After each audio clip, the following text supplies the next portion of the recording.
নমস্কার। আজকে আরো একটি গুরুত্বপূর্ণ লাইভে আপনাদের স্পষ্ট বলে দিয়েছে দেশ নয়। আপনারা জানেন বেশ কিছুদিন ধরেই ইরান ইসরায়েলের যে সংঘর্ষ, সেক্ষেত্রে আমেরিকার হস্তক্ষেপের অপেক্ষা ছিল এবং সেই এলাকায় ইতিমধ্যেই আপনারা জানেন মধ্যপ্রাচ্যে এবং সংলগ্ন এলাকায় মার্কিনী ঘাঁটি আছে, সেনা ঘাঁটি আছে,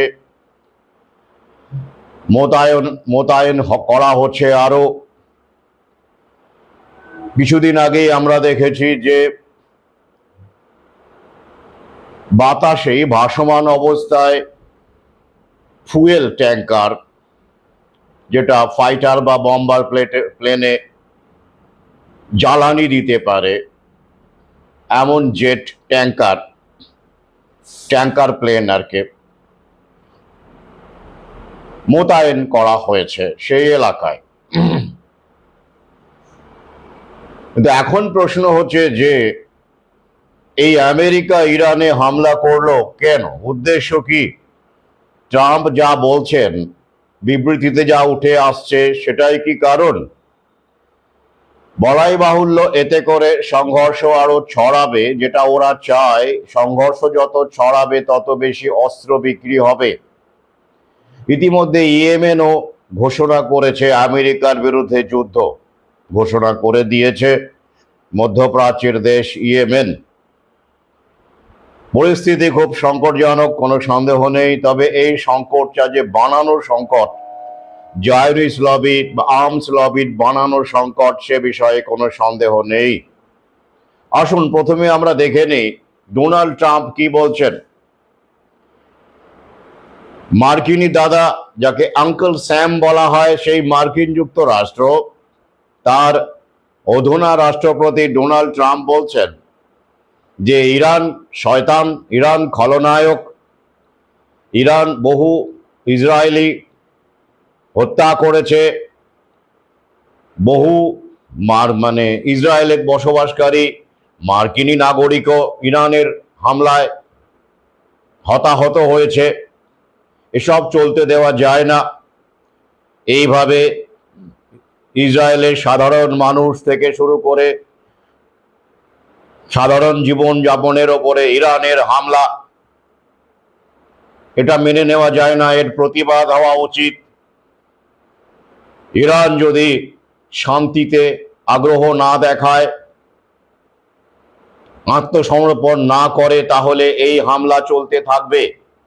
অর্থাৎ ডোনাল্ড ট্রাম্পের বিবৃতি শুনে মনে হলো যে ডোনাল্ড ট্রাম্প নাগরিকদের জন্য, সাধারণ মানুষের জন্য, ইসরায়েলের সাধারণ নাগরিকদের জন্য অত্যন্ত ব্যাকুল এবং মার্কিনী নাগরিকদের জন্য, সাধারণ মানুষের জন্য অত্যন্ত ব্যাকুল। তাই ইরান খলনায়ক, সে পৃথিবীর শান্তি ভঙ্গ করছে, তাই তাকে শাস্তি দিতে হবে। ইসরায়েল নির্দোষ, কারণ এই আক্রমণকে আপনারা জানেন নেতানিয়াহু, ইসরায়েলের রাষ্ট্রপ্রধান, তিনি প্রশংসা করেছেন ট্রাম্পের এই ভূমিকাকে, প্রশংসা করেছেন। স্বাভাবিক, তিনি তো প্রশংসা করবেনই। ইতিমধ্যে আপনারা জানেন যে চীন সমালোচনা করেছে, স্বাভাবিক, কন্ডেম করেছে। আর অন্যান্য দেশ, অস্ট্রেলিয়া বা নিউজিল্যান্ড, এইসব দেশ শান্তিপূর্ণ পদ্ধতিতে সংঘর্ষ মেটানোর কথা বলেছে। রাশিয়াও সেরকমই বলেছে। তবে কড়া বার্তা দিয়েছে একমাত্র চীন, যে এসব দাদাগিরি আর সহ্য করা হবে না, এরকম ধরনের একটা বক্তব্য চীন থেকে আমরা পাচ্ছি। ভারতের এক্ষেত্রে পুয়ার প্লেয়ার, ভারতের কোনো মেজর রোল নেই, যদিও সুপার পাওয়ার বলে দাবি করা হয়। নরেন্দ্র মোদী টেলিফোন করছেন। ইরানের সঙ্গে ভারতের ভালো সম্পর্ক আপনারা জানেন, অন্তত বাহ্যিকভাবে, ডিপ্লোম্যাটিক্যালি। তো সেক্ষেত্রে কথাবার্তা হচ্ছে এরকমই আর কি। আমাদের সরকার নিশ্চয়ই ইতিমধ্যে কোনো বিবৃতি দিয়ে থাকবে।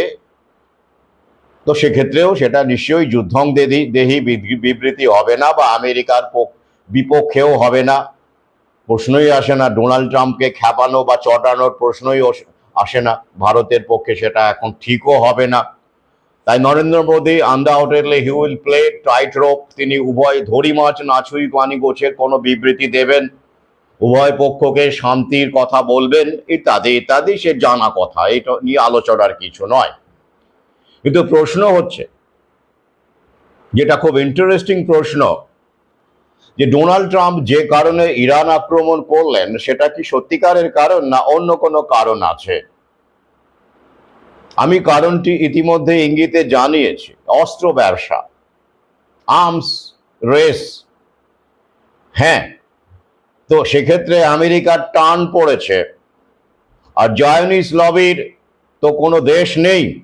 তারা এখন চীনেও ভালো রকম বিনিয়োগ করছে, এবং চীনও অত্যাধুনিক অস্ত্রশস্ত্র, missile, submarine, fighter, bomber jet বানাচ্ছে, সেটা আপনারা জানেন, এবং বিভিন্ন দেশে বিক্রিও করছে।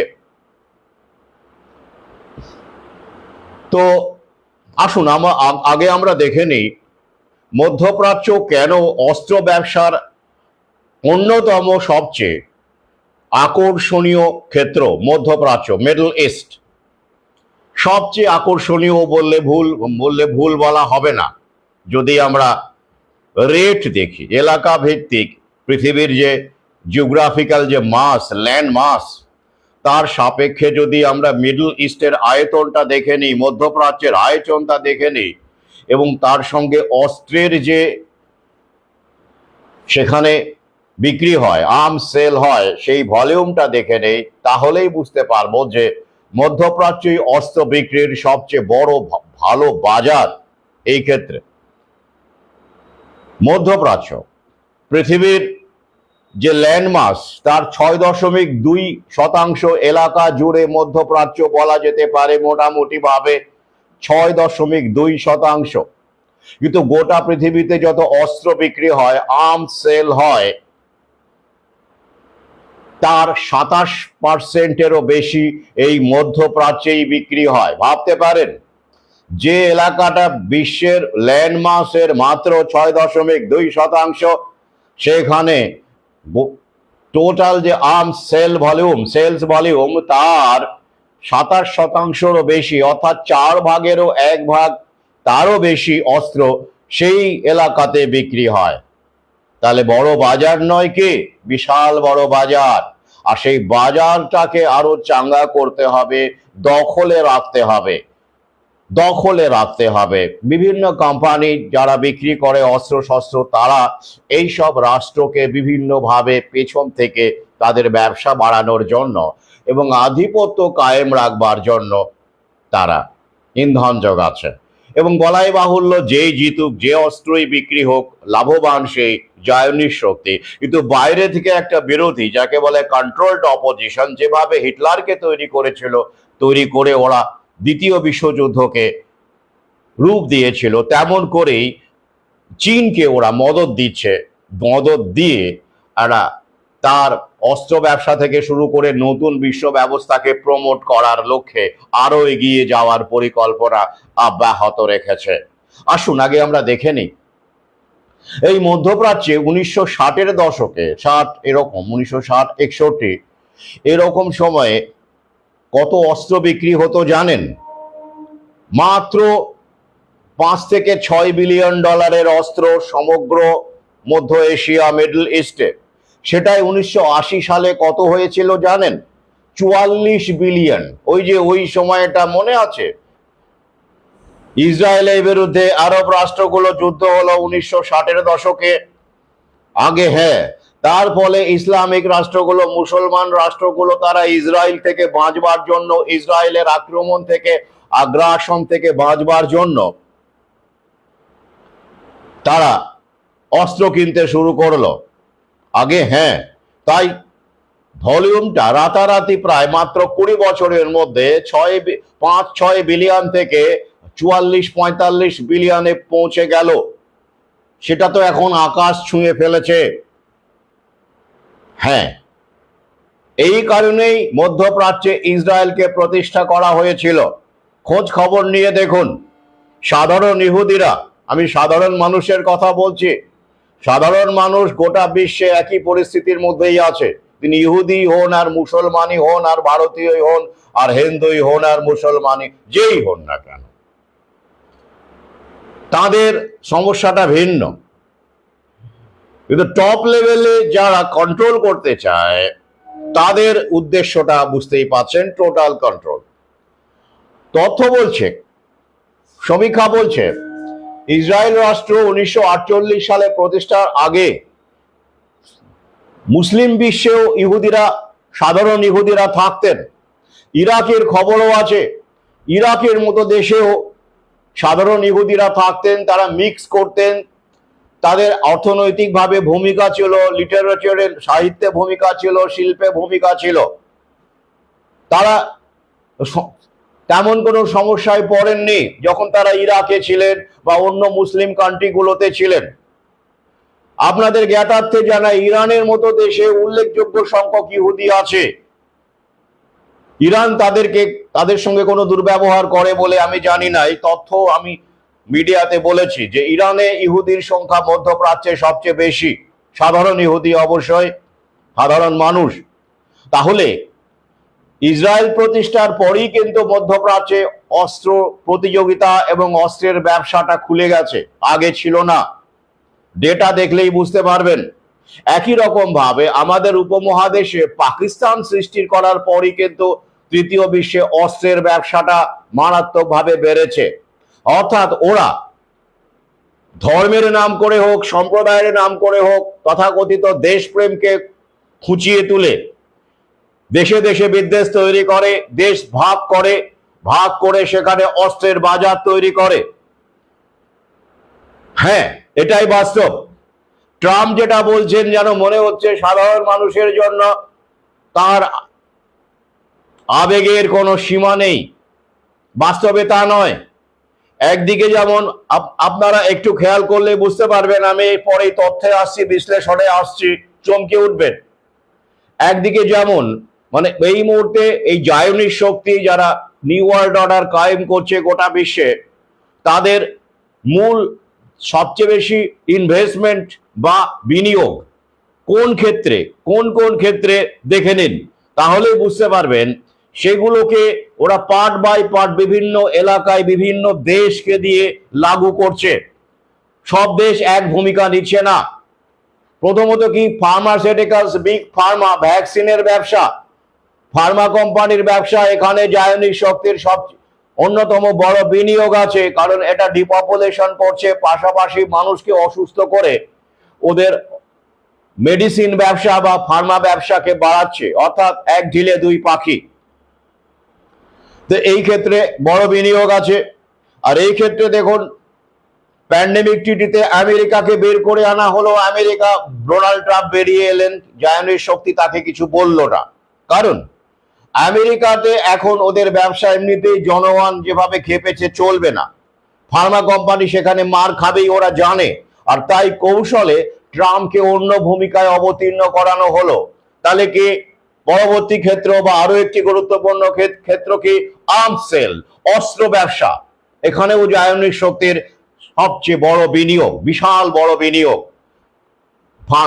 বিগ ফার্মা তেমনি বিগ আর্মস লবি, বড় বিনিয়োগ। তাই ট্রাম্পকে তাই বলা হলো, ঠিক আছে, তোমার দেশে আর প্যান্ডেমিক দরকার নেই, লোকজন এমনিতেই খেপে টেপে গেছে, তুমি এই কাজটা করো, আমেরিকা ফার্স্ট বলে জনগণকে, ঠিক আছে ভ্যাকসিন আর বুঝবে না, বাইডেন যেমন বুঝে দিয়েছে, তুমি না হয় বুঝলে না, কিন্তু এই কাজটা আমাদের হয়ে করো, যে মধ্যপ্রাচ্যে যে অস্ত্র শস্ত্রের যে ব্যাপারটা, মানে অর্থাৎ গোটা বিশ্বে আর্মস সেল, ভ্যাকসিন সেলটা না হয় তোমার হলো না, তোমার দেশের দল, সেটাকে তুমি পুষিয়ে দেবে অস্ত্র প্রতিযোগিতাকে উস্কে দিয়ে। ডোনাল্ড ট্রাম্প সেই কাজটি করছেন। আর কোন ক্ষেত্র আছে যেখানে জায়নিক শক্তির সবচেয়ে অন্যতম বড় বিনিয়োগ? অবশ্যই অনলাইন প্রমোশন। আর অনলাইনের উপরই নির্ভর করছে এআই, রোবোটিক্স, এই সমস্ত কিছুর বিস্তার, তাই তো? তাহলে হেলথ, আর্মস এবং অবশ্যই অনলাইন, যার সঙ্গে কৃত্রিম বুদ্ধিমত্তা, রোবোটিক্স থেকে শুরু করে এগুলো রিলেট করে, ক্যাশলেস সোসাইটি, ব্লকচেইন, ভোটিং, অর্থাৎ সমস্ত কিছু এই অনলাইন প্রমোশনের উপর নির্ভর করে, অনলাইনের উপর নির্ভর করে। আর তাই এই তিনটি সবচেয়ে বড় ক্ষেত্রে জায়নিস্ট লবি বিনিয়োগ সবচেয়ে বেশি করেছে এবং বিভিন্ন ক্ষেত্রে বিভিন্নভাবে এগুলোকে বিভিন্ন মাধ্যমে এগুলোকে প্রমোট করা হচ্ছে। কোন কোন দেশের মাধ্যমে মূলত অস্ত্রকে প্রমোট করা হচ্ছে, কোন কোন দেশ অংশের মহাদেশকে তাদের রাষ্ট্রপ্রধানকে দিয়ে ভ্যাকসিনকে প্রমোট করা হচ্ছে, প্যান্ডেমিক প্রমোট করা হচ্ছে। আবার এলন মাস্কের মতো পুঁজিবাদীকে দিয়ে, তিনিও আছেন এখানে, ভ্যাকসিনে নেই তিনি, কিন্তু তিনি কিসে আছেন? ব্রেন চিপ থেকে শুরু করে এআই, তার প্রমোশন, এই পার্টটা উনি দেখছেন। নিউরালিঙ্কের নাম নিশ্চয়ই শুনে থাকবেন, ব্যাটারি গাড়ি থেকে শুরু করে, অর্থাৎ বিভিন্ন রকম ভাগে ভাগ করে দিয়ে এই কাজটা করছে। আপাতভাবে মনে হবে এ ওর বিরোধী, ও ওর বিরোধী, এই এলন মাস্ক হচ্ছে বিল গেটসের বিরোধী, এগুলো মনে হবে, কিন্তু বাস্তবে এগুলো ভাগ করে দেওয়া হয়েছে। বিল গেটস একটা কাজ করছেন হেলথ সেক্টরে, এলন মাস্ক আরেকটা কাজ করছেন এআই সেক্টরে, ব্যাটারি গাড়ি সেক্টরে, ব্রেন চিপ ডেভেলপমেন্ট সেক্টরে, নিউরালিঙ্ককে নিয়ে কাজ করছেন। বিভিন্ন ভাগে ভাগ করে দেওয়া হয়েছে। তো এবারে দেখুন, আমরা এই মধ্যপ্রাচ্যে যে অস্ত্র ভয়ঙ্কর ভাবে বাড়ছে, যদিও এরা মানবিকতার কথা বলে, হিউম্যান রাইটস এর কথা বলে, ওরা বলে, সামনে দেখবেন বলে, ওদের সংগঠনও আছে, সেখানেও বিল গেটস ফান্ডিং করেন, আমেরিকা ফান্ডিং করে। এগুলো করতে হয়, বাইরে একটা মুখ মেনটেন করতে হয়, মানবিকতার মুখ, কিন্তু সেই মুখটাকে যারা একটু ভালো করে চেনে, কাটাছেড়া করে, তারা আসলে মুখোশটাকেও তারা দেখতে পায়, সেটা আড়ালে থাকে, সেই খবরটা দালাল মিডিয়া আপনাকে দেয় না। তো আমরা যেটা দেখতে পাচ্ছি, জন বাইডেন ক্ষমতায় আসার পরে তিনি মানবিকতার কথা বলেছেন, বহুবার বলেছেন, এবং অস্ত্র বিক্রি আমেরিকা এত এত করছে তার বিরুদ্ধেও তিনি কিন্তু বলেছেন এটা ঠিক নয়। হ্যাঁ, এর সঙ্গে হিউম্যান রাইটস যুক্ত, কারণ এই অস্ত্রগুলো সাধারণ মানুষের ওপরই ব্যবহার হয়, কোনো বিলিয়নিয়ার তো মরে না। আমরা জানি এই যে এখনো পর্যন্ত যে যুদ্ধ হচ্ছে, কোনো বিলিয়নিয়ার মারা গেছে যায়নি, সাধারণ মানুষই মারা যাচ্ছে, অথবা সরকারি আমলা, তারাও সাধারণ মানুষ থেকে তোলা দালাল, বাস্তবে সেটাই আমরা জানি। তাহলে জন বাইডেন এমন কথা বলতেন, কিন্তু বাস্তবে কি তা হয়েছে? না, জন বাইডেনের সময়ও আমেরিকা গোটা বিশ্বে অস্ত্র বিক্রি করেছে। আসুন তথ্যটা দেখে নিন। 2009 থেকে 2024 পর্যন্ত গোটা বিশ্বে আমেরিকা $444 বিলিয়ন অস্ত্র বিক্রি করেছে 169টা দেশে।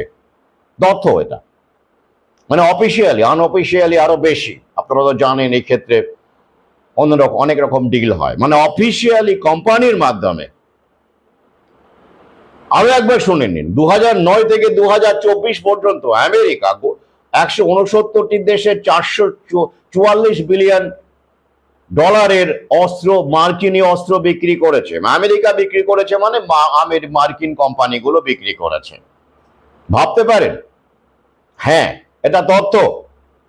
এবার আরো একটি ইন্টারেস্টিং বিষয় আপনাদের জানিয়ে দিই, যারা আপনারা জানেন না, যারা ইহুদি মুসলমান বলেন, হিন্দু মুসলমান করেন,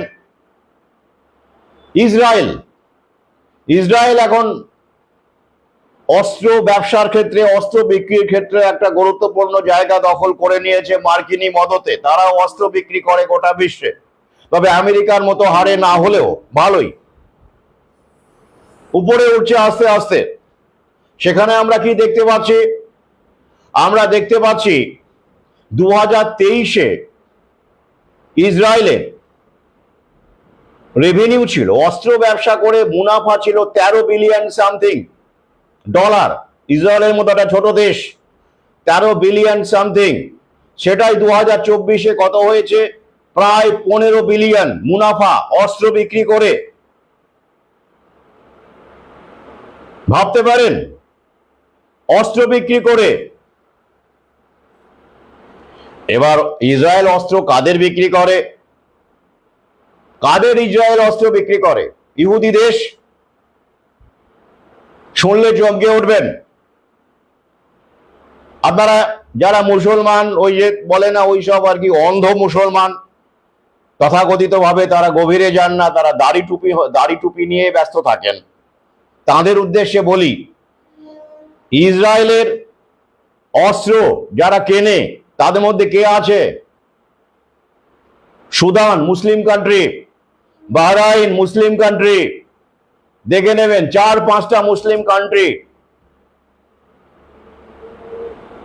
সেখানে ইসরায়েল 12%-রও বেশি অস্ত্র বিক্রি করেছে, 12% এই মুসলিম দেশগুলোতে।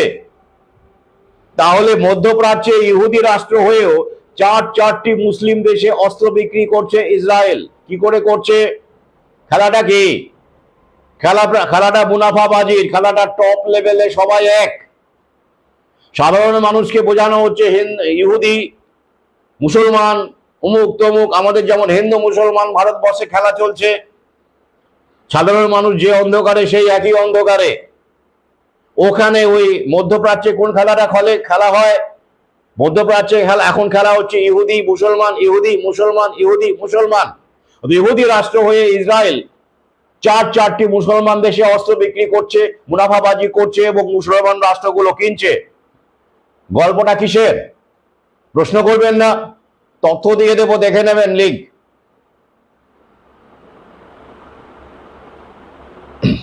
তাহলে এই যে একটা খেলা, শুধু তাই নয়, দেখে নেবেন এই মে মাসে ডোনাল্ড ট্রাম্প সৌদি আরবে গেছেন। জেনে থাকবেন সফরসূচিতে সৌদি আরবের প্রধানের সঙ্গে ছবি তুলেছেন, চুক্তি হয়েছে কত, $145 বিলিয়ন মার্কিনী অস্ত্র সৌদি আরব কিনবে। আগে, হ্যাঁ, ভাবতে পারেন, সেই কারণে ডোনাল্ড ট্রাম্প গেছেন সেখানে অস্ত্র ব্যবসা করতে। এটাই হলো পুঁজিবাদ, জায়নিস্ট পুঁজিবাদ সভ্যতা। তাই সংকট বাঁচিয়ে রাখতে হয়, সংকট তৈরি করতে হয়, ক্রাইসিস তৈরি করতে হয়, দেশপ্রেমের নামে, হিন্দু মুসলমানের নামে, ইহুদি মুসলমানের নামে করতে হয়, নইলে পুঁজিবাদ, জায়নিস্ট পুঁজিবাদ বিপন্ন হবে। This is the reality. আসুন আমরা আরেকটা তথ্য আপনাদের সঙ্গে ভাগ করে নিই। পৃথিবীর 100খানা সেরা অস্ত্র বিক্রেতা যে কোম্পানি আছে, ফার্মস, মানে যাদের মাধ্যমে অস্ত্র বিক্রি করা হয়, তার টপ 6টি মধ্যপ্রাচ্যে এবং ইসরায়েলে। আগে, হ্যাঁ, 100টা অস্ত্র বিক্রেতা কোম্পানির মধ্যে যাদের মাধ্যমে অস্ত্র বিক্রি করা হয়, তার টপ 6টা কোম্পানি মধ্যপ্রাচ্যে। ইসরায়েলে বসে আছে তারা, ইসরায়েল থেকে অপারেট করছে, অস্ত্র বিক্রি করছে, মার্কিনী অস্ত্র বিক্রি করছে, ইসরায়েলের অস্ত্র বিক্রি করছে, ফ্রান্সের অস্ত্র বিক্রি করছে। আগে, হ্যাঁ, দিস ইজ দ্য রিয়ালিটি। আমাদেরকে সেই সব দেখানো হয় না, জানানো হয় না, বোঝান দেশপ্রেম। ওই যে দেখবেন ওই গরম সব চ্যানেলে চলছে, অশিক্ষিত অর্ধশিক্ষিত সব সাংবাদিক। আর এখন তো নিউজ চ্যানেল মানে চেঁচানো, চেঁচিয়ে গরম করে দাঁড়িয়ে হাত পা নাড়িয়ে, কখনো দেশপ্রেম, কখনো কে বড়, কোন অস্ত্র কি। আসল যে ব্যাপারটা অর্থনীতি, সেইটাই কেউ বোঝেন না, ধরেন না, খেলাটা কিসের। তাহলে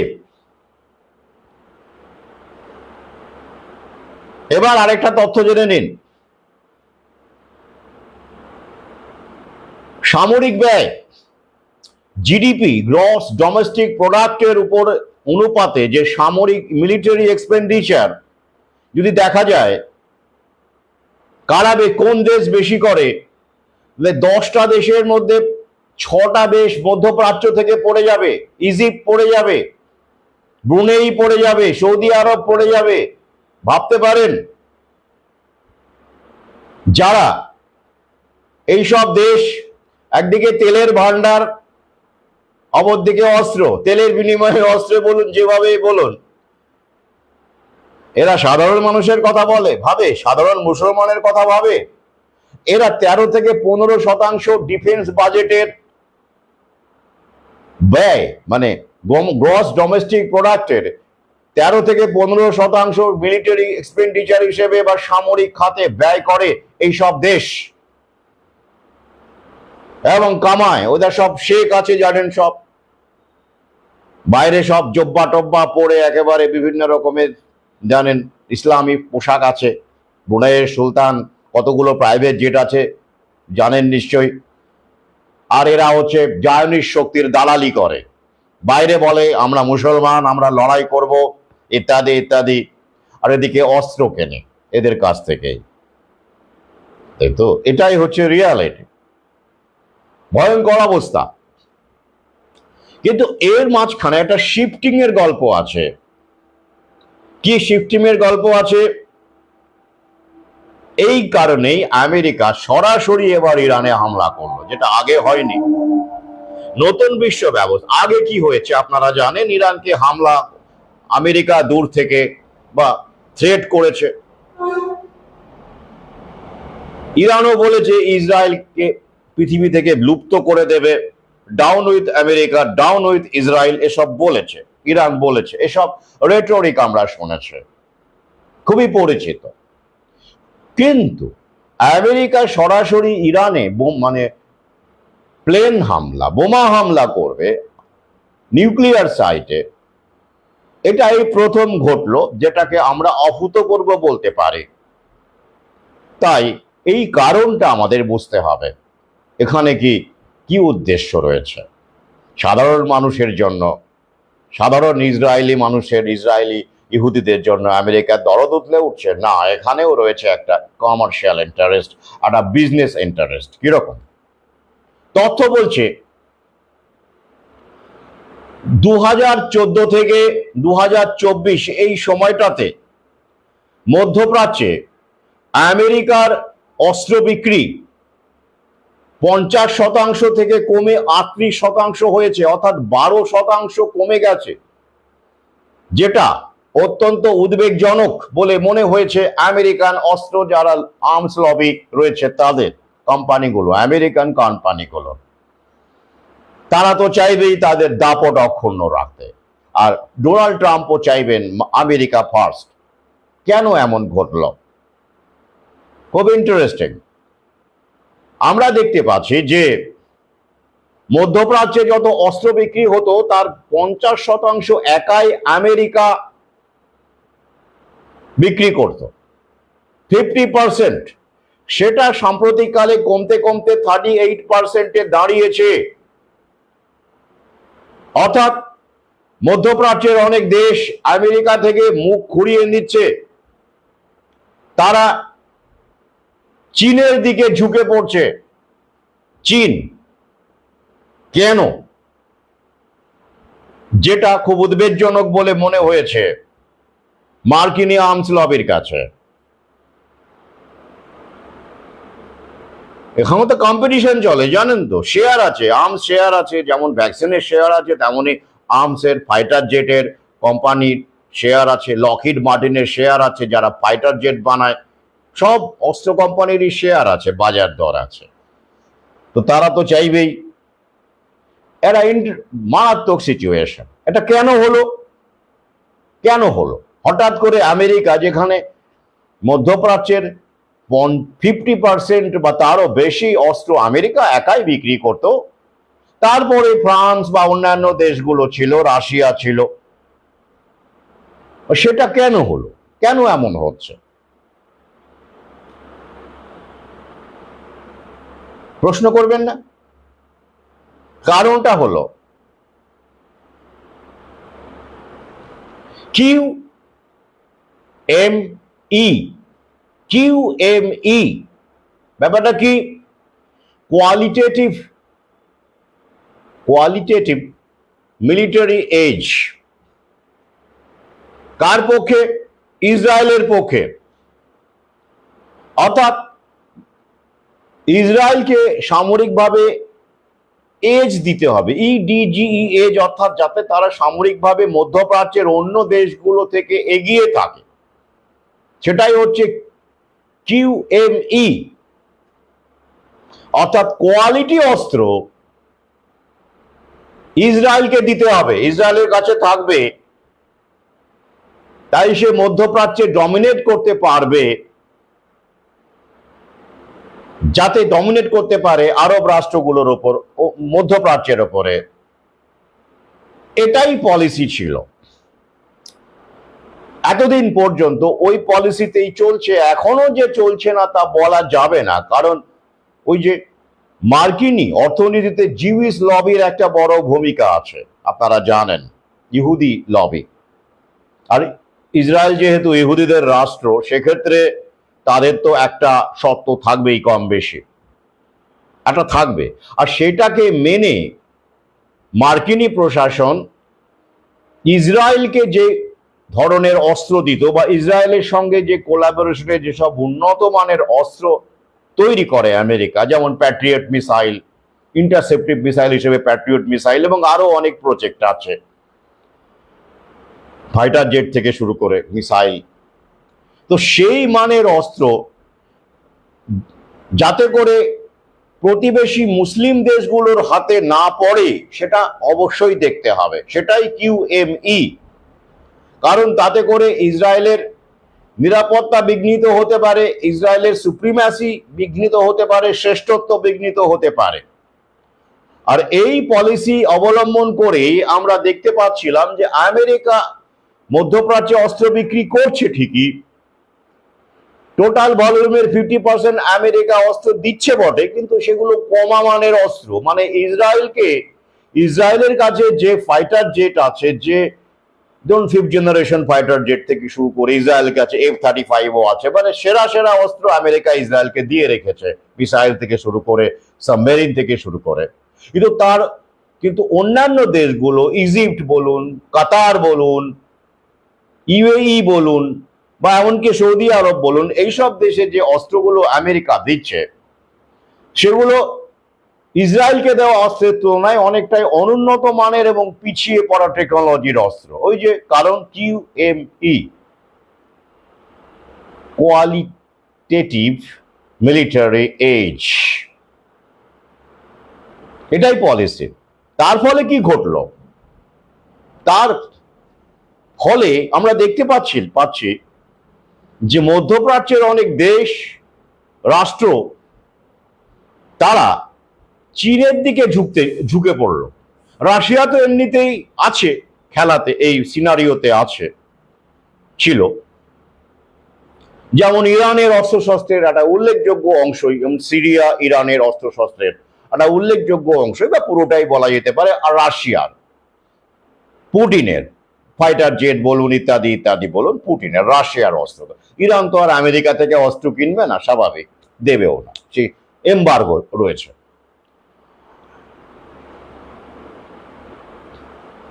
তো এই ভাবেই চলছিল। কিন্তু চীনের উত্থান যখন ঘটলো অস্ত্রের বাজারে, সেই ক্ষেত্রে একটা অপশন পেল এই মধ্যপ্রাচ্যের দেশগুলো, তাই তারা চীনের দিকে ঝুঁকতে শুরু করলো। যেটা আমরা দেখতে পাচ্ছি, কিছুদিন আগে চীনের অস্ত্র বিক্রি মধ্যপ্রাচ্যে 2% মানে কম ছিল, 1.5 এরকম ছিল, সেটা ক্রমাগত বেড়েই চলেছে। সেটা খুব চিন্তার কথা আমেরিকার কাছে, খুব উদ্বেগের কথা। আর চীনের শেয়ার বাড়ছে। আপনারা জানেন, চীন ইতিমধ্যে শ্রীলঙ্কা থেকে বাংলাদেশ, পাকিস্তান এসব দিকে অস্ত্র, পাকিস্তান তো জানেন অপারেশন সিঁদুরের পাল্টা যে পাকিস্তান যে লড়াই করলো ভারতের সঙ্গে, যতটুকু লড়াই করলো সবই কিন্তু চীনের ফাইটার প্লেন দিয়ে, চীনের জেট প্লেন দিয়ে, এটা আপনারা জানেন। এবং ওইখানে যে খবর টবরগুলো ছড়ালো যে রাফাইলকে গুলি করে নামিয়েছে চীনের দেওয়া ফাইটার প্লেন, সেটাও চীনের একটা প্রেস্টিজ গোটা বিশ্বে বাড়িয়ে দিল। এগুলো একটা খেলা। তা এখন প্রশ্ন হচ্ছে, আপনারা যেটা প্রশ্ন করবেন, করতেই পারেন যে স্যার আপনি তো বলেন যে সবই জায়নিস্ট শক্তির ব্যাপার, তাহলে ইসরায়েলকে মিলিটারি QME দেওয়ার কথা যখন বলছেন, তাহলে আবার চীন এরকম কেন করছে? ব্যাপারটা খুবই সহজ সরল, খুব জটিল কিছু নয়। দেখুন, দেশপ্রেম আবেগ ব্যাপারটা সব সময় খাটে না, সব পরিস্থিতিতে খাটে না। এক সময় লোভ এসে সেটাকে গ্রাস করে, কর্তৃত্ব গ্রাস করে। আপনি দেশকে ভালোবাসতে পারেন বা আপনি দুটো ভালো কাজ করতে পারেন, করতেই পারেন, কোনো একদিন করতে পারেন, দুদিন করতে পারেন, তৃতীয় দিন করতে পারেন। আপনি আপনার স্বধর্মের মানুষের জন্য দুদিন কাঁদতে পারেন, দুদিন ঝাঁপাতে পারেন, কিন্তু সারা জীবন ধরে করে যাওয়াটা খুব কঠিন কাজ, বিশেষ করে সাধারণ মানুষের জন্য। এই যখন ওরা দেখতে পাচ্ছে সমস্যা একটাই, যারা arms lobby, Zionist investment banker, তাদের বিনিয়োগেই তো এগুলো তৈরি হয়, আসল তো অর্থনীতি। তো তারা চীনে কেন অস্ত্রের এত বড় একটা বিনিয়োগ করে বসলো? চীনে বিশাল বড় বিনিয়োগ। চীন এখন অস্ত্র বিক্রিতে আস্তে আস্তে আস্তে আস্তে উপরের দিকে উঠছে গোটা বিশ্বে। আফ্রিকার কান্ট্রিগুলোতে চীনের অস্ত্র যাচ্ছে, মধ্যপ্রাচ্যে যাচ্ছে, দক্ষিণ এশিয়ায় যাচ্ছে, রেটটা আস্তে আস্তে বাড়ছে। হয় কেন? যখন জায়নিস্ট শক্তির একটা অংশ তারা দেখলো যে এই যে পলিসি, ইসরায়েলের প্রতি যে পলিসি রয়েছে আমেরিকার, তাতে করে আমেরিকার পক্ষে অস্ত্র বিক্রি যে ডিম্যান্ড, যে চাহিদা অন্যান্য দেশগুলোতে আছে, বিশেষ করে মধ্যপ্রাচ্যে যারা 27% বেশি অস্ত্র কেনে, তো তাহলে অন্য দেশগুলো তো আমেরিকা সেই অস্ত্রগুলো দিচ্ছে না, তাহলে সেই দেশগুলোতে ব্যবসা মার খাবে আমেরিকার, সেটা তো ঠিক নয়। তাহলে এমন একখানা দেশকে মানে অস্ত্র বিক্রির জন্য তৈরি করতে হবে যাদের এইসব আরব দেশে অস্ত্র বিক্রি করতে কোনো সমস্যা হবে না, হাই কোয়ালিটির অস্ত্র তারা বিক্রি করতে পারবে। চীনের সে সমস্যা নেই, আমেরিকার সেই সমস্যা আছে, কারণ ওই যে QME পলিসি, ইসরায়েলের প্রতি একটা পক্ষপাতিত্ব, চীনের তো সেটা নেই। তাই চীন দেদারসে মধ্যপ্রাচ্যে অস্ত্র বিক্রি করতে পারবে, উন্নত মানের অস্ত্র কমা বাড়া যেমন খুশি পারবে, টাকা ফেললেই পারবে। তাতে করে আর্মস লবির মুনাফা অনেক বাড়বে। এই কারণে তারা কিন্তু এই QMEটাকে এড়ানোর জন্য চীনে ইনভেস্ট করতে শুরু করলো অস্ত্র ব্যবসায়, এবং সোনা ফললো, সেটা দেখতেই পাচ্ছেন। তো এই যে পরিস্থিতি তৈরি হয়েছে, এটাকে নজরে রেখে CENTCOM commander McKenzie, general McKenzie খুব চিন্তার কথা বলেছেন। যদি এইরকম ভাবে মধ্যপ্রাচ্যে আমেরিকার অস্ত্র বিক্রি কমতে থাকে, সেই জায়গাটা যদি চীন নিয়ে নেয়, তাহলে তো খুবই উদ্বেগের কথা। তিনি সাবধান করে দিয়েছেন কিছুদিন আগেকারই কথা। তাহলে এমত অবস্থায় একটা আর্মস রেস তৈরি হয়ে গেছে। এই আর্মস রেসটা একদিকে মার্কিনী কোম্পানিগুলো ইনভেস্টমেন্ট, ওরা তো বেশ মজা পায় জানেন তো, লড়িয়ে দিয়ে ওরা কোম্পানিতে কর্পোরেটে সব কম্পিটিশনের ব্যাপার না, ধনতন্ত্র। তাতে করে যেদিকেই যাক না কেন পুঁজি তো ওদেরই, মুনাফা ওদেরই আসবে। জনগণকেও বিভ্রান্ত করা যাবে, এই যে আমেরিকা এটা করছে, চীন এটা করছে, এই করছে সেই করছে, হিন্দু এটা করছে, মুসলমান এটা করছে, কিন্তু লাভের গুড়টা ওদের কাছেই যাবে, তো ওদের সমস্যা নেই। বরঞ্চ সংকটটা বাড়বে, এতে করে অস্ত্র বিক্রিটা আরো বাড়বে। তাই তো। তো এই কারণে আমেরিকা যখন দেখছে, দেশ হিসেবে এবার বলি, দেশ হিসেবে বলি এবার, যেটা সাধারণ বুঝতে সুবিধা হবে, খেলাটা তো ভেতরে খেলাটা আপনারা জানেন, আমার সহযোদ্ধারা জানেন। আমেরিকা যখন দেখছে যে চীনের এই বাড়ন্ত যে প্রভাব মধ্যপ্রাচ্যে বাড়ছে, সাম্প্রতিককালে আমরা দেখতে পাচ্ছি ইউএইর সঙ্গে চীন, ইউএই কে চীন অস্ত্র বিক্রি করছে, ফাইটার প্লেন বিক্রি করছে, মিসাইল বিক্রি করছে, ইউএইর মতো দেশ। এছাড়া আরো অনেক দেশ, ইজিপ্ট, ইরানের সঙ্গেও তো চীনের এবার জানেন নিশ্চয়ই সমীকরণ তৈরি হচ্ছে। তো ব্যাপারটা এমন পর্যায়ে, এমনকি সৌদি আরবের সঙ্গেও চীনের সম্পর্ক তৈরি হয়েছে, আমি আগের লাইভে বলেছি। এবং সৌদি আরবের সঙ্গে ইসরায়েলের একটা শান্তির ভালো সম্পর্ক পর্যন্ত করে দিয়েছে চীন, মধ্যস্থতা করে। তো এই কারণে গেল ব্যাপারটা সামলানোর জন্য মে মাসে, এই বছরেরই মে মাসে ডোনাল্ড ট্রাম্প স্বয়ং সৌদি আরবে গিয়ে 144-45 বিলিয়ন ডলারের অস্ত্র বিক্রির ব্যবস্থা করে এসেছেন। হ্যাঁ, করে এসেছেন, কিছুটা তো যাতে করে রক্ষা করা যায়। কিন্তু বাকি দেশগুলো, সেগুলো তো এদিকে ইরান চীনের দিকে ঝুঁকছে। এবার সমস্যাটা কোথায়? আপনারা বলতেই পারেন যে কিউএমই মিলিটারি এজের যে ব্যাপারটা, ইসরায়েলকে সবসময় সুপ্রিম জায়গায় রাখতে হবে, তাই তাকে সেরা অস্ত্র দিতে হবে, অন্য মুসলমান দেশগুলোকে দেওয়া যাবে না। এটা না হয় আমেরিকান পলিসি, কিন্তু অন্য দেশ তো দিতে পারে, ফ্রান্স দিতে পারে, ইটালি দিতে পারে, অমুক দিতে পারে, তমুক দিতে পারে, ব্রিটেন দিতে পারে, ওরাও তো অস্ত্র ব্যবসা করে। তো সমস্যা একটাই, এরা নেটোর মেম্বার এবং আমেরিকা তাদের দাদা নেটো। তো সুতরাং আমেরিকাকে চটিয়ে বা ইসরায়েলকে চটিয়ে ওরা মুসলিম দেশে সেরা অস্ত্র বিক্রি করতে পারে না, অর্থাৎ তারাও পারে না। তাহলে লাইনে কে রইল? রাশিয়া পারে, রাশিয়া করেছে মধ্যপ্রাচ্যের একটা উল্লেখযোগ্য অংশ। আমেরিকার তো 50% ছিল, বাকি কে? অবশ্যই রাশিয়া বা অন্যান্য দেশগুলো মিলে করছে। চীন এবার পিকচারে ঢুকে গেছে। তো এবার আমেরিকার সামনে একটা ডিলেমা। কি ডিলেমা? সে চাইছে মধ্যপ্রাচ্যের মুসলমান দেশগুলো নেটোর কাছ থেকে হোক বা আমেরিকার কাছ থেকে হোক, ফ্রান্সের কাছ থেকে হোক, অস্ত্র কিনুক, আগের মতোই কিনুক, কমা অস্ত্রই কিনুক, সেরা দেবো না আমরা, ওটাই নিতে হবে, যা বলছি ওটাই নিতে হবে। কিন্তু মধ্যপ্রাচ্যের দেশগুলো দেখছে, কেন বাবা, আমাদের তো অপশন এসে গেছে, আগে নয় উপায় ছিল না। একটা ইগোর ব্যাপারও তো থাকে রে ভাই। জনগণের, সাধারণ মানুষের গল্প বাদ দিন, রাজা সম্রাট হলে তো একটা থাকে, আমি অমুকের রাজা, আমি জর্ডনের অমুক, আমি সৌদি আরবিয়ার অমুক, আমি সিরিয়ার অমুক, আমি ইজিপ্টের অমুক, আমি ব্রুনেইয়ের সুলতান, এরকম থাকে তো। তো সেক্ষেত্রে আমার কাছে এরকম কমা মানের অস্ত্র থাকবে, লোকে ব্যঙ্গ করবে, বিদ্রুপ করবে। প্যারেড হয় তো, মিলিটারি প্যারেড যেমন আমাদের দেশে প্রজাতন্ত্র দিবসে হয়, ওদেরও হয়, ওদেরাও শোকেস করে ওদের কি কি অস্ত্র আছে। এটা তো স্টেটাসের ব্যাপার, প্রেস্টিজের ব্যাপার।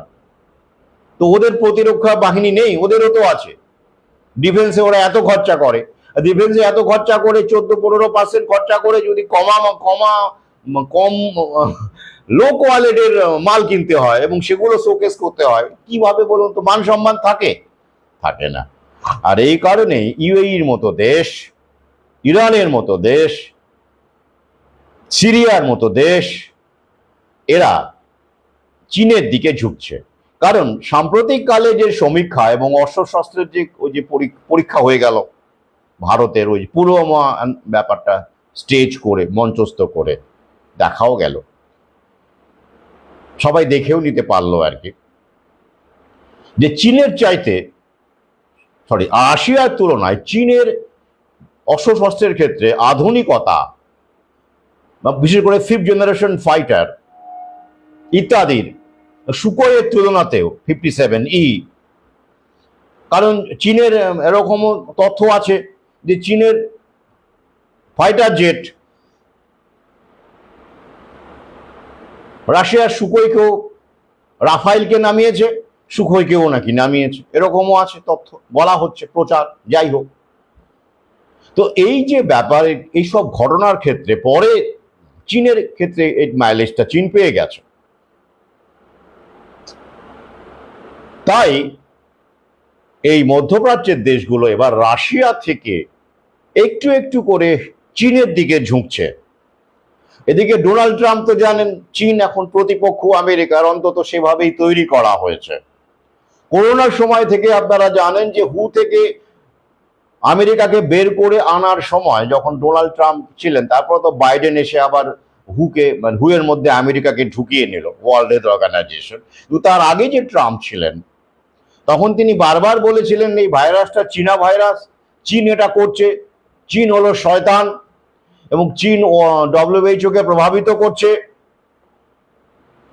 চীনের সাথে ডব্লিউএইচও কাজ করছে, তাই আমরা হুকে আর ফান্ডিং করব না এবং হু থেকে বেরিয়ে আসবো। এবং ডোনাল্ড ট্রাম্প তাই করেও ছিলেন। বাইডেন এসে আবার হু এর মধ্যে আমেরিকাকে ঢুকিয়ে নিলেন, তারপরে আবার ট্রাম্প এসে আবার একই কাজ করলেন, হুকে বের করে নিলেন। ওই তো 1 বছর পরে ওটা কার্যকরী হবে, হুকে আর ফান্ডিং করছে না আমেরিকা, ওই চীনকে দেখিয়ে। তো চীন এখন একটা বড় জায়গা, জাহানির শক্তি দ্বিতীয় হাব, যেমন করে হিটলারকে তৈরি করা হয়েছিল। তাই একই রকম ভাবে দেখুন মধ্যপ্রাচ্যেও প্যান্ডেমিকের ক্ষেত্রে, ভাইরাসের ক্ষেত্রে যেমন চীনকে দায়ী করেছিল আমেরিকা, ঠিক তেমন করে অস্ত্রের ক্ষেত্রে এই যে এখানেও প্রতিদ্বন্দ্বী কিন্তু আসলে চীনই। তাই চীন কড়া বিবৃতি দিয়ে জানিয়েছে আমেরিকাকে যে এইভাবে দেশের সার্বভৌমত্বকে ধ্বংস করা যায় না, চীনের বিরুদ্ধে এটা জানিয়ে দিয়েছে। তাহলে এই যে যুদ্ধ মধ্যপ্রাচ্যের, এটার আর কি কি দিক আছে? এটা তো গেল অস্ত্র ব্যবসা, সংকট তৈরি করা, পুঁজিবাদে সংকট তৈরি করে এবং পুঁজিবাদ সেখান থেকে এই সংকটকে ওভারকাম করতে গিয়ে আবার বিনিয়োগ হয়, আবার বিক্রি হয়। যোগান দিতে গেলে চাহিদা তৈরি করতে হবে। তাই এই কারণে মধ্যপ্রাচ্যে যা পরিস্থিতি এখন, যে দেশটি 5% বিক্রি করতে, মানে 5% জিডিপির 5% সামরিক খাতে ব্যয় করত, তারাও এখন 10% ব্যয় করতে চাইবে এবং তারা অস্ত্র কিনতে চাইবে, যা পরিস্থিতি সেখানে হয়েছে। অর্থাৎ গোটা বিশ্বের 27% অস্ত্র মধ্যপ্রাচ্যে বিক্রি হয়, মিডল ইস্টে বিক্রি হয়, সেটা আগামীতে আমার দৃঢ় বিশ্বাস সেটা 35% ছাড়িয়ে যাবে আগামী 5-10 বছরের মধ্যে। হ্যাঁ, দিস ইজ দ্য রিয়ালিটি। তাহলে অস্ত্র ব্যবসা, পাশাপাশি বিদ্বেষ তৈরি করা, সংঘাত তৈরি করা, আর কি? হ্যাঁ, এবার খেয়াল করুন কি হয়, কি ইন্টারেস্টিং জায়গাটা দেখুন। মধ্যপ্রাচ্যে যদি সংকট আরো ঘনীভূত হয়, তেলের দাম অবশ্যই বাড়বে।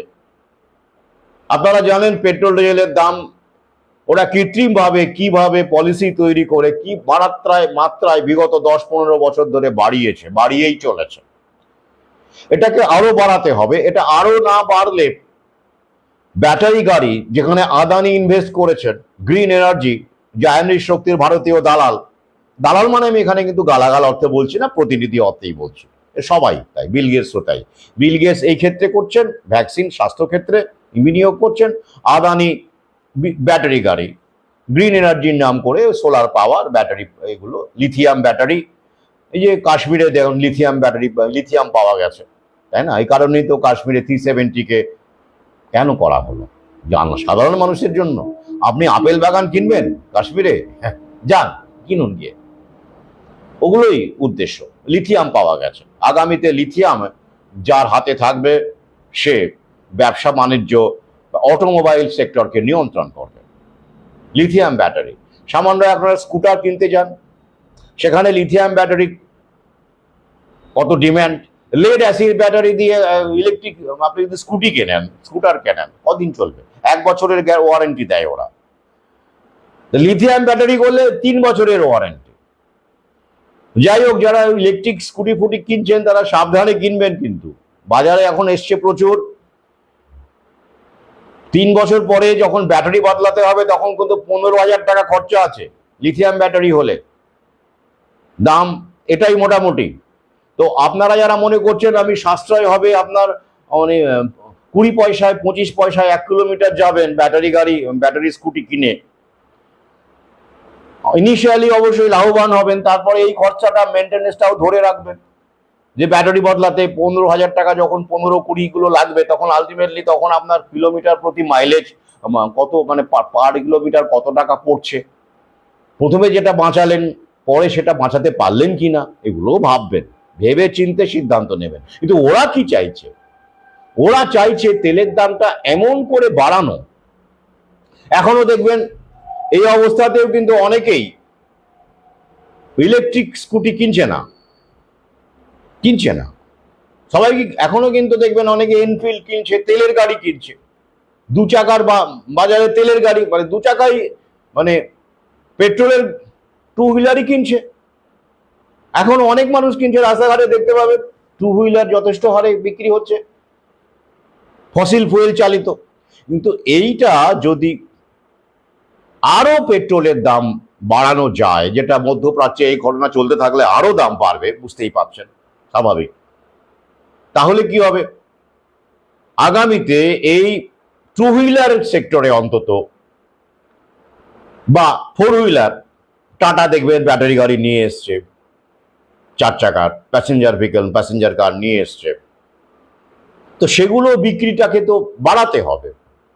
আর বিক্রি বাড়ানোর উপায় কি? অল্টারনেটিভটাকে আরো বেশি কস্টলি করে দেওয়া, করে দিয়ে ব্যাটারি চালিত অটোমোবাইলকেই কিনতে বাধ্য করা, যে মানুষ এমনটাই ইনিশিয়াল কস্ট পড়ে যাবে একটা গাড়ি কেনা, পেট্রোল ডিজেলের গাড়ি কেনা পলিসি আমি বহু আগেই বলেছি এগুলো করা হবে। তখন দেখবে বাবা পাচ্ছি না, আবার পেট্রোলের যা দাম ডিজেলের যা দাম বেড়ে যাচ্ছে হু হু করে, তার চেয়ে বাবা ব্যাটারি গাড়ি কেনাই ভালো। এটাই তো জনগণের সাইকোলজি, স্বাভাবিক। মানুষ কি করবে, কোন দিকে যাবে, উপায় কি?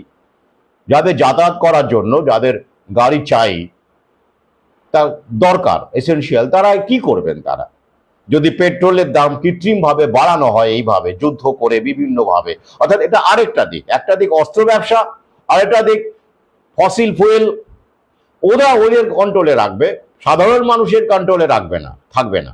প্রাকৃতিক সম্পদ ফসিল ফুয়েল আনডাউটেডলি একটা প্রাকৃতিক সম্পদ, কোনো সন্দেহই নেই, যেটা মধ্যপ্রাচ্যে আছে এবং যেটাকে কেন্দ্র করে এত এত যুদ্ধ হয়েছে মধ্যপ্রাচ্যে, ইরাক থেকে শুরু করে লিবিয়া থেকে শুরু করে, লিবিয়াও তেলের দেশ, সিরিয়াও তেলের দেশ, মধ্যপ্রাচ্যে এমন কোনো দেশ নেই যেখানে তেল নেই। তো সেইটাকে ওরা কবজা করতে চাইছে। তাই আপনি কি করবেন? সাধারণ মানুষকে পেট্রোল ডিজেল প্রাকৃতিক সম্পদ থেকে দূরে সরিয়ে রেখে, যেমন করে প্রাকৃতিক মাছ জন্তু জানোয়ারের মাংস এখান থেকে দূরে সরিয়ে যেমন করে ওরা ল্যাব মিটটা খাওয়াবে, ফুড কন্ট্রোল করবে, আপনি প্রাকৃতিকভাবে সরাসরি প্রকৃতি থেকে মাছ মাংস খেতে পারবেন না, এটাই ওদের টার্গেট। ক্রমে ক্রমে সেদিকে নিয়ে যাচ্ছে ওরা বিভিন্ন রকম পলিসি তৈরি করে, ভয় দেখিয়ে। একই রকম ভাবে প্রকৃতির থেকে পেট্রোল আপনি আর সরাসরি ব্যবহার করতে পারবেন না, ওরা কবজা করবে। তাহলে আপনি কি ব্যবহার করবেন? আপনি লিথিয়াম আয়ন ব্যাটারি ব্যবহার করবেন, কিন্তু চার্জটা কিভাবে হবে? সেটা কিন্তু আবার ফসিল ফুয়েল দিয়েই হবে, কয়লা দিয়েই হবে, ফসিল ফুয়েল দিয়েই হবে। সেটাই আপনি ভাববেন, আপনি পলিউশন ফ্রি হচ্ছেন, আপনি পলিউশন ফ্রি গাড়ি চালাচ্ছেন, আপনি দায়িত্বশীল নাগরিক। আসলে আপনাকে দায়িত্বশীল হওয়ার অনুভূতি দিয়ে ওই যে stay home, I am staying home, I am saving lives, এরকম একটা মহানুভবতার ব্যাপার চালু করেছিল সেই সময়, লোকজন বুঝতে পারেনি, মুরগি হয়েছিল।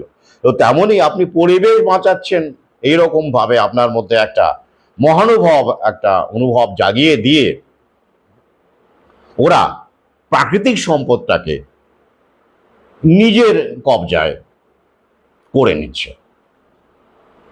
হ্যাঁ, আর আপনি ভাবছেন আপনি পরিবেশ বাঁচাচ্ছেন, এরকম একটা ফিল তো দিতে হবে না? পরিবেশ দূষণ হয় না, গ্লোবাল ওয়ার্মিং প্রকৃতির একটা ভারসাম্য আছে, এ নিয়ে আমার লেখালেখি আছে, তথ্য আছে, ক্লাইমেটোলজিস্টদের বক্তব্য আছে, লেখাটি অনেকেই পড়েছেন। গ্লোবাল ওয়ার্মিং এর ঢপবাজি, যেমন করে বিজ্ঞানকে কাজে লাগিয়ে ওরা ভাইরাস এবং ভ্যাকসিনের ঢপবাজি করেছে, প্যানিকবাজি করেছে, তেমন করেই ওই একই কাজে এই ফসিল ফুয়েলকে মারাত্মক ভিলেন বানিয়ে দিয়ে ওরা ওদের পলিসি এক্সিকিউট করছে। পুঁজিবাদ এটাই করবে, ওদের অস্তিত্ব নইলে বিপন্ন হবে। আরও চাই, টোটাল কন্ট্রোল চাই।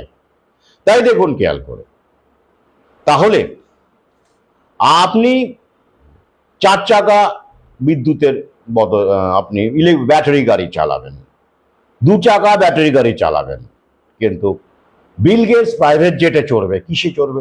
ওটা ব্যাটারিতে চলবে? ব্যাটারি দিয়ে কোনো প্লেন চলে? প্রাইভেট জেট প্লেন চলে?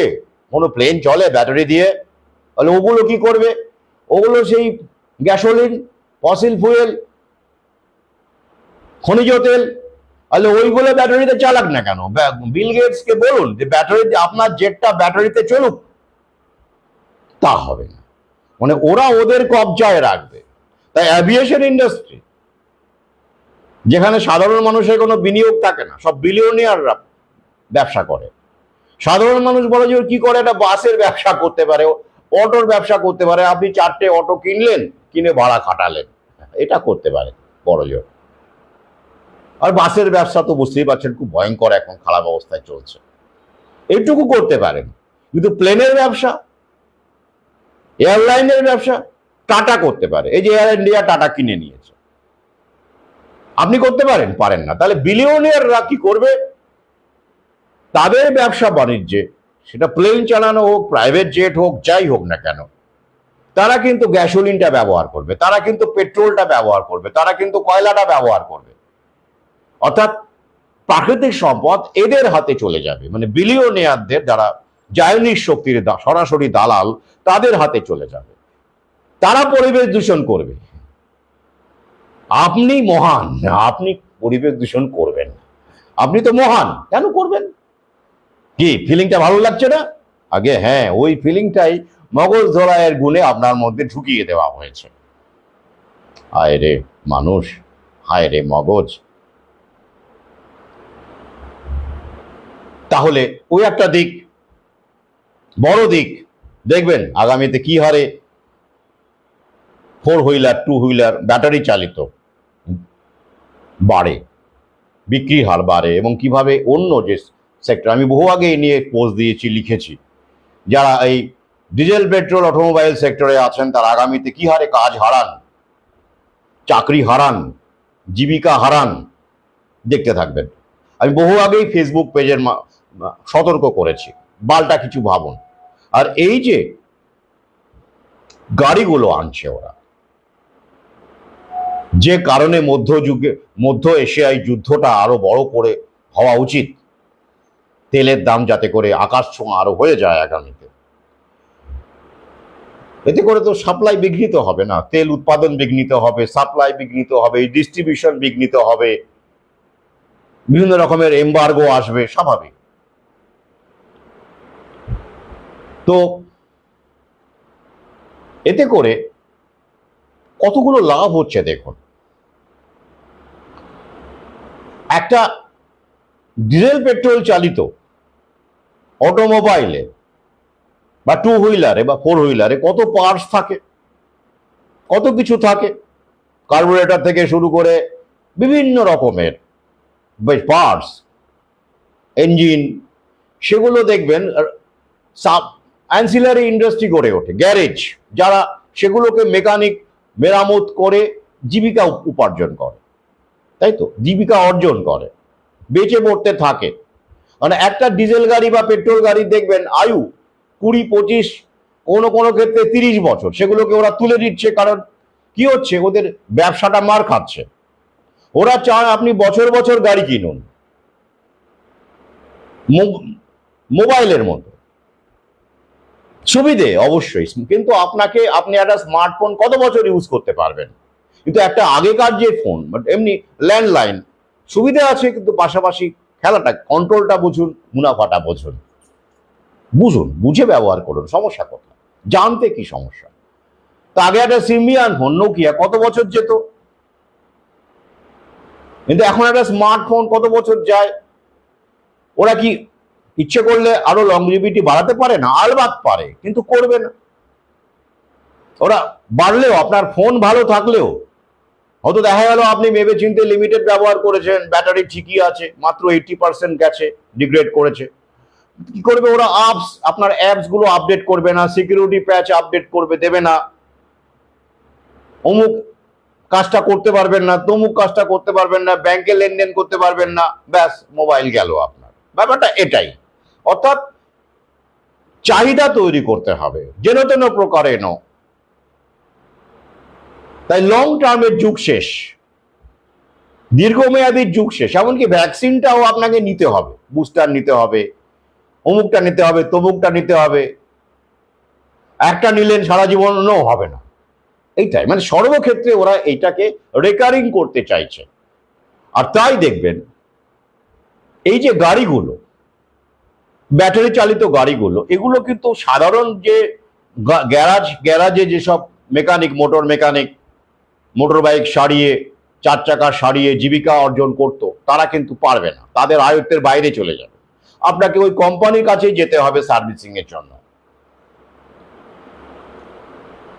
অর্থাৎ স্বনিযুক্তিটাকে ধ্বংস করা হলো, পুরোটা ওদের কাছেই চলে গেল। অর্থাৎ সার্ভিসিং করাবেন, যা করাবেন সব ওদের সেলস সার্ভিসিং এর মাধ্যমেই আপনাকে করতে হবে। অ্যান্সিলারি ইন্ডাস্ট্রি যেগুলো গড়ে উঠেছিল, মানে জীবিকা, উপজীবিকা যাই বলুন, যেভাবেই বলুন না কেন, এই পেট্রোল ডিজেল গাড়িগুলোকে কেন্দ্র করে সেটা আস্তে আস্তে মার খাবে এবং ফেজ আউট হয়ে যাবে। সেখানেও বহু মানুষ জীবিকা হারাবে। এটাই তো খেলা। আর এক্ষেত্রে আপনি কি করবেন? আপনাকে ব্যাটারি 3 বছর, লিথিয়াম আয়ন হলে 3 বছরের ওয়ারেন্টি দিচ্ছে। বেশ, অটোমোবাইল গাড়িগুলোর ক্ষেত্রে ওই রকমই 3-4 বছর, 5 বছর খুব বেশি হলে, মানে 4 চাকার গুলো। তারপরে আপনি কি করবেন? ব্যাটারি বদলাতে হবে, ব্যাটারি ডিগ্রেড করবে, চালাতে পারবেন না। তখন আপনি ব্যাটারি বদলাবেন, তখন কত খরচ পড়বে? যে টাটা যে গাড়িগুলো বিক্রি করেছে বা যে কোনো 4 চাকার গাড়িগুলো খোঁজ নেই, সেটা ব্যাটারি রিপ্লেস করতে গেলে যা খরচা, ওটা দিয়ে নতুন গাড়ি হয়ে যাবে। একটুখানি বেশি করতে হবে, তাহলেই গাড়ি পেয়ে যাবেন। তাহলে আপনি কি করবেন? ব্যাটারি বদলাবেন না গাড়ি কিনবেন? গাড়িই কিনবেন, কি দরকার? পুরোটাই একটুর জন্য আর কি। অর্থাৎ এটাই হলো ওদের কৌশল। স্কুটির ক্ষেত্রেও তাই, স্কুটারের ক্ষেত্রেও তাই। যারা ব্যবহার করছেন, কিনছেন, ভালো কথা, চালাচ্ছেন, তারপর 3-4 বছর পরে দেখবেন আপনাকে আবার কিনতে হবে, কারণ আপনিও ভাববেন যে কি করবো, আর আবার ব্যাটারির এত খরচা। অনেকে কিনেছেন, কিনে ফেলে রেখে দিয়েছেন তিক্ত অভিজ্ঞতার কারণে। কারণ ব্যাটারি চার্জ কমাইল যায়, কিলোমিটার যায়, 50 থেকে 60 কিলোমিটার, খুব বেশি হলে যেগুলো ভালো ব্যাটারি সেগুলো 100 কিলোমিটার, তাও সেটা দেয় না। কিন্তু যারা দূরে যান তারা কি করবেন? তাদের ফসিল ফুয়েল ছাড়া উপায় নেই। তবে আগামীতে যা পরিস্থিতি দাঁড়াবে, দূরে দূরে যাওয়ার সুযোগও দরকারও হয়তো পড়বে না। ঘরের মধ্যেই ঢুকিয়ে দেওয়ার প্ল্যান ওরা করেছে। আবার আপনি ঘরে কি দূরে দূরে কোথায় যাবেন? ওই আশপাশে একটু ঘুরবেন ইলেকট্রিক স্কুটি নিয়ে। তো যাই হোক, তাহলে ইয়েমেন আবার জানিয়ে দিয়েছে, হুঁশিয়ারি দিয়েছে। অর্থাৎ মধ্যপ্রাচ্যের যুদ্ধ কিন্তু এই মুহূর্তে থামছে না। তবে আমি আবার বলবো, এই কাস্কেডিং এফেক্টটা আমি আলোচনা করলাম এক্ষেত্রে, কেন, কি অর্থে চীন অস্ত্রের ব্যবসার শেয়ার মার্কেট আলোচনা করলাম, এই অংশটাই মূলত আলোচনা করলাম, পাশাপাশি কিছু বিষয়।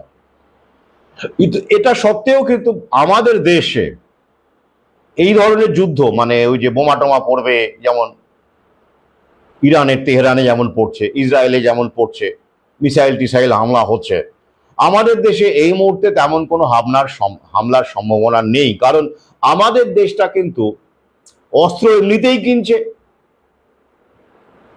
যুদ্ধ করার দরকার নেই। ওই যে পাকিস্তানের সঙ্গে যুদ্ধ খেলা হয়ে গেল, ভারত ইতিমধ্যেই আমেরিকা এবং রাশিয়া ফ্রান্সের সঙ্গে কথা বলছে কার অস্ত্র কিভাবে, কার জেট প্লেন কতটা কিনবে, রাফায়েল কি কটা কিনবে, সুখোই কটা কিনবে, অলরেডি সেগুলো, অর্থাৎ এখানে অস্ত্রের ব্যবসা অলরেডি এনশিওর। তাই এখানে নতুন করে আবার দরকার নেই। পাকিস্তান যতটা দরকার ছিল পাকিস্তানের দিয়ে করা হয়ে গেল, বর্ডারের মধ্যেই সীমাবদ্ধ থাকলো, অর্থাৎ ওটা হয়ে গেল। এখন মধ্যপ্রাচ্যে যে আমেরিকার শেয়ারটা কমছে, সেটাকে আবার আগের পর্যায়ে নিয়ে যেতে হবে এবং হুমকি টুমকি দিতে হবে মধ্যপ্রাচ্যের দেশে। এবং যেমন সৌদি আরবে গিয়ে আবার $144 বিলিয়ন চুক্তি হয়ে গেল, ভারতে ব্যাপারটা হয়ে গেল। তাহলে ভারত এখন মূলত, ভারত বাংলাদেশ এগুলো হচ্ছে ভ্যাকসিনের, ওই যে বললাম আরেকটা ইনভেস্টমেন্ট জায়নিক শক্তির, ভ্যাকসিন, স্বাস্থ্য খাতে, ডিপপুলেশন, এক পাশাপাশি মুনাফাবাজি। ডেঙ্গু ভ্যাকসিন আসছে, ক্যান্ডিডেট 2026-এই আসছে, কিউডেঙ্গা, টাক 003, ওটা দিয়ে শুরু হবে। এছাড়া আরো 500টি ভ্যাকসিন ক্যান্ডিডেট লাইনে আছে, সিরাম ইনস্টিটিউট আছে, বায়োলজিক্যাল আছে, ইমিউনোলজিক্যাল আছে, এসব আছে, আসবে এক এক করে। এবং সরকার সেই ভ্যাকসিন কিনবে, জনগণকে দেবে। প্যান্ডেমিক চুক্তিতে সরকার সই করেছে আমাদের মোদি। তো এই ক্ষেত্রে আবার কোটি কোটি, হাজার হাজার কোটি টাকার ব্যবসা ওরা করবে ভারত থেকে। করোনা ভ্যাকসিনের 60-70 হাজার কোটি টাকা অফিসিয়ালি ব্যবসা করেছে ওরা। সিরাম ইনস্টিটিউট একাই 50 হাজার কোটি টাকা ব্যবসা করেছে প্রায়। ভারত সরকার কিনেছে কোভিশিল্ড, এগুলো আছে। অর্থাৎ এইটার জন্য কি দরকার? স্থিতাবস্থা দরকার। তাহলে ভ্যাকসিন, যুদ্ধ বোমা পড়ছে, আপনি ভ্যাকসিন দেবেন কি করে? আর লোক সংখ্যা, আমাদের দেশে ডিপপুলেশনটাও দরকার, বহু হাসপাতাল হচ্ছে, সেখানেও রোগী যাওয়া দরকার। তাই এখানে খেলাটা অন্য রকমের খেলা। এটাও দ্বিতীয় বিশ্বযুদ্ধ, এটা ভৌ দিয়ে যুদ্ধ আর কি, যেটা আমি অমৃত সুব্রত দ্বিতীয় খণ্ডে বলেছিলাম। যুদ্ধ সবসময় কামান বন্দুকে হয় না, সব রকম অপশন ওপেন আছে। তো সেইটা টার্গেট হচ্ছে এই আমাদের দেশ মূলত, এবং বাংলাদেশ। এই দেশগুলোতে লোক সংখ্যা বেশি, মানুষের মধ্যে ভদ্রন্য খাওয়ার প্রবণতা বেশি, প্রতিবাদ নেই, একতা নেই, হিন্দু মুসলমান নিয়ে ব্যস্ত। তাই ভ্যাকসিনের ভালো বাজার, বড় বাজার। তাই এটাকে ওরা এই মুহূর্তে আনসেটল করতে চাইবে না। তাই নিশ্চিন্ত থাকুন, বোমা পড়ে, মিসাইল পড়ে আপনার বাড়িঘর ধ্বংস হয়ে গেল, আপনি মারা গেলেন, এমন সিচুয়েশন এখন এই মুহূর্তে প্রশ্নই আসে না, অন্তত আগামী এই 2025-26 নেই। কারণ এটাকে ওরা এভাবে ভাগ করে নিয়েছে, কোন ক্ষেত্রে কোন ব্যবসাটা ভালো হবে সেভাবেই ওরা এগোচ্ছে। আজ এই পর্যন্তই। প্রশ্ন করুন। হ্যাঁ, আর একটা বিষয় বলি, এই ভিডিওটি ইউটিউবেও দেব, যারা, এবং ফেসবুকেও থাকবে, অনুগ্রহ করে আমাকে মেসেঞ্জারে কোনো জরুরি বিষয় বা কোনো প্রশ্ন করবেন না। কারণ প্যান্ডেমিকের সময় ব্লক করে দেওয়ার কারণে একাধিক প্রোফাইল খুলতে হয়েছিল, সেগুলোতেও আমি কম বেশি এখন অ্যাক্টিভ। আর প্রতিটি প্রোফাইল বা পেজের মেসেঞ্জার খুলে খুলে মেসেজ দেখা আমার পক্ষে সত্যিই সম্ভব না, ইটস ইম্পসিবল। সময় যায়, ফোনেরও সমস্যা হয়, নিতে চায় না। তাই প্রশ্ন থাকলে, জরুরি বিষয় বা জানা থাকলে, বা অন্যান্য কারণে বইপত্র হোক, দেখা সাক্ষাতের দরকার হলে হোক, বা কেউ আপনাকে জবরদস্তি ভ্যাকসিন দিতে চাইছে, বা আপনি আপনারা বাবা মা হতে চলেছেন, বা কর্মীদের উপদ্রব হচ্ছে, কি করে সামলাবেন, বিভিন্ন কারণে, যেই কারণে হোক না কেন, আমাকে হোয়াটসঅ্যাপে মেসেজ করুন। ফেসবুকে আমি ইতিমধ্যে আমার হোয়াটসঅ্যাপ নাম্বার দিয়ে দিয়েছি, অনলি হোয়াটসঅ্যাপ, কিন্তু সেটা দিয়ে দিয়েছি। ফোন করবেন না, ওখানে ফোনে পাবেন না।